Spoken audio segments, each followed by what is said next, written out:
At so ayan, hi guys! Welcome back sa channel natin at ito na nga po sa episode 5 para dito kay Hanamichi Sakuragi natin. At ayun, huwag na natin patagalin pa. Simulan na natin yan. At dito nga tayo natapos yung sa pag-alis na ng Team Shoku para sa pagpunta dun sa gymnasium kung saan gaganapin yung kanilang laban. At now ang continuation yan is eto naman na. So talon na nga rito sa building. So dyan gaganapin yung laban at ayan, 9 AM na. At eto nga ngayon, grabe.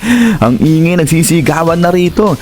Yung mga nag-cheer para nga sa Toyotama. So ito yung mga taga Toyotama High School. At ito nga ngayon katahimikan rito sa isang side at sabi nga nila nakakatakot.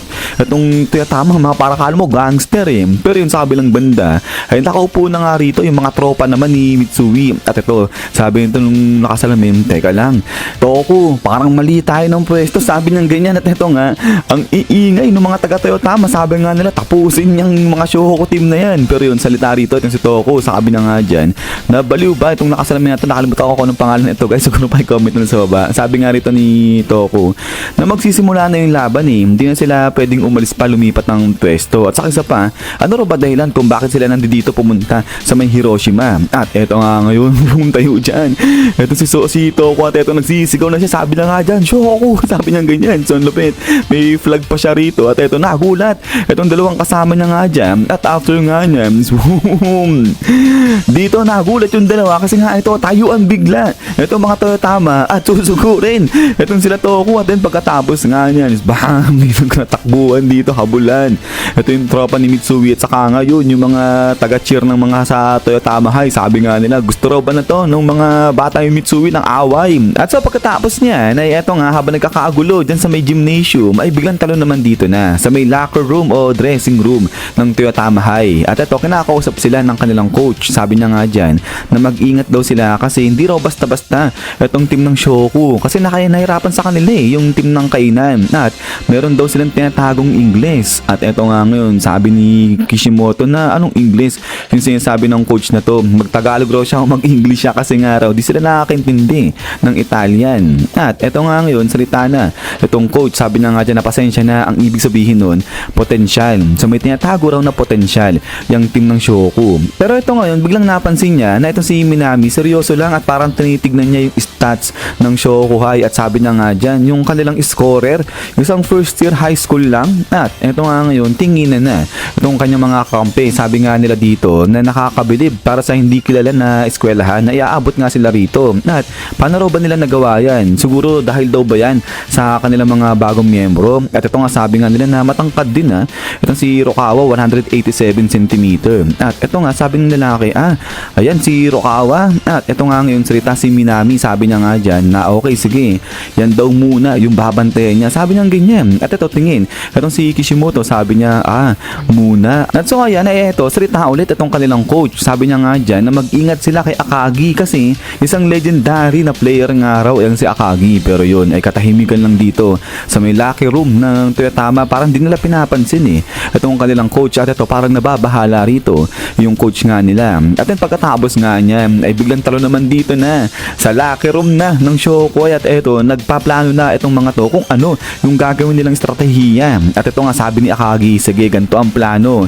Titiyakin niya raw na siya yung mananalo sa jump ball. At ngayon ang gawin daw ni Rokawa tumakbo siya ng sobrang bilis papunta dun sa court nila. At katulad ng ginawa nilang strategy laban sa Kainan, ipapasa raw kagad kay Rokawa yung bola at umiscore itong si Rokawa sabi ni Akagi. At ito nga ngayon ay oo lang. Itong si Rokawa sabi niya okay sige naiintindihan niya na kung ano yung plano. Pero yung sabi lang banda si Sakuragi turo-turo niya. Itong si Rokawa sabi niya nga dyan na okay lang ba yun na ibigay raw kay Rokawa ang trabaho na yan. Nabigo nga raw siya diba laban kay Charcoal Head dati. So referring kay Maki. Pero ito nga salita itong si Rokawa seryoso lang siya. Sabi niya nga dyan na manahimik itong si Sakuragi dahil this time di na raw siya papayag na may pipigil pa sa kanya. At so pagkatapos niya na ito nga lapit na itong si Labo dyan kay Sakuragi. Sabi niya nga dyan na galingan daw ni Sakuragi at ngayon daw maganda nito ipakita ni Sakuragi yung resulta ng training niya. Pero yun nagniningning yung mga mata ni Sakuragi dito. Sabi niya syempre naman yan talaga yung gagawin niya. But then maya pa ito nga kinakabahan na ito si Sakuragi talaga naman yung puso niya ang lakas ng tibok. Sabi niya nga dyan na eto na maglalaro na sila sa nationals at ibang iba raw to kumpara sa regionals kasi yung mga kalaban daw dito mas malakas kumpara sa mga dati nilang nakalaban. At eto nga nga ngayon, biglang ngiti. Ito si Sakuragi habang medyo pinapawis siya, sabi niya nga rito na eto na yung tamang pagkakataon para makita ng buong Japan ang kahusayan ng henyong si Hanamichi Sakuragi. Sabi niya ganyan. Pero yung talagang kinakabahan dito, etong si pambansang henyo natin. At so eto ngayon, ayos-ayos ng sapatos niya. Etong si Sakuragi at eto nga, tinignan niya na itong kanyang sapatos dahil nakasulat dyan yung pangalan ni Haruko. Sabi niya nga rito, panoorin mo ko Haruko. Sabi niya ganyan. At after nga nito, ay ito naman si Mitsui, lapit siya rito kay Coach Anzai. At sabi niya nga dyan, na ano raw masasabi nito ni Coach Anzai kasi sinabi nga o nirarangguhan lang daw itong Shoku na si rank sila. At ito nga sabi dito ni Coach Anzai, maganda to. Sabi niya ganyan, ito tinatawanan niya lang.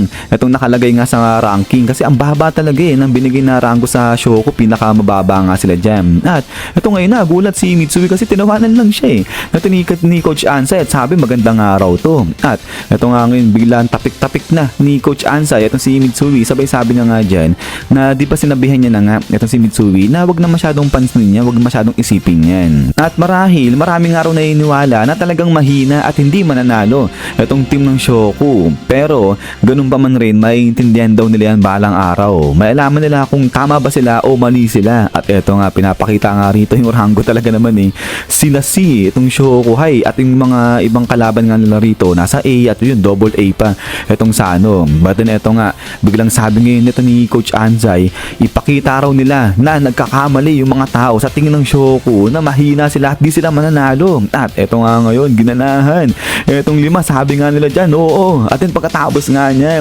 eto nga si Gawa na rito etong team Shoku natin, sabi nga nila Shoku fight so yun silang gawala na etong team Shoku natin dyan sa kanilang Rakalaki room. At pagkatapos nga niya eto labasan ngayon dyan ng kwarto, etong sila Akagi at sigaw ulit dito etong si Akagi. At eto nga ngayon sigawan ulit etong team Shoku natin. So papunta na sila doon na sa may court. At pagkatapos nga niya isyan guys, hanggang dito lang etong si episode 5 natin. At ayan ay talaga namang ginaganahan na etong team Shoku natin, ipapakita nila na hindi sila puchu-puchu lang na team. Pero yun nga guys, ulit maraming salamat sa panonood dito kay Slam Dunk natin, kay pambansang henyo natin, at hintay-hintay lang para sa next episode nito. So yun na naman, so lagi mag-ingat, God bless inyo lahat at kita-kits tayo ulit.